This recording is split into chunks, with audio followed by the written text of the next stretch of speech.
So the world has changed immeasurably since we first conducted the World Risk Poll in 2019. The COVID pandemic has had a significant impact on people's lives across the globe. But what's the impact been on people's perception of risk and safety and their experience of other risks? We expected to see a big impact of COVID in the 2021 World Risk Poll results. And in fact, that's not what we saw. If you compare the 2021 results to 2019, we find a slight increase in the proportion of people who felt less safe than when we asked that question in 2019. So in 2019, 30% of the global population felt less safe. In 2021, it had risen to 34%. It is understandable that people are more worried today than they were 5 years ago. We're coming out of a very stressful period with lockdowns, a big pandemic. The World Risk Poll gives us a lot of very interesting information of how people perceive their risk internationally. We haven't had that so far, and it shows that what people worry about the most is road traffic crashes and violence.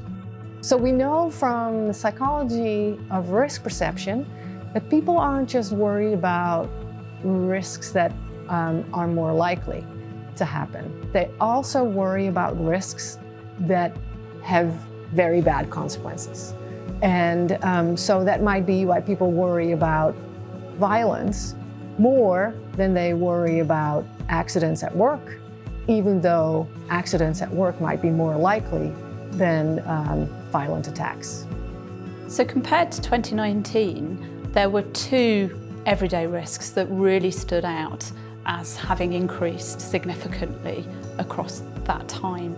So people's experience of mental health issues and also their experience of severe weather. There's a whole spectrum of risks that feature more readily in their concerns about their lives than COVID did. And I think that's important to understand. Risks are not just statistics. They are also what we feel about them. So policymakers can use that to understand what risks people are worried about, even if the risks are not common, so that they can implement policies that make people safe from common risks, but also make people feel safe from the risks that they are really worried about. And so we have what we need in order to address these issues. What is lacking is really political will and widespread interventions all over the world. And we hope that the World Risk Poll will contribute to generating more action by policymakers, as well as encourage individuals to speak up and demand more action.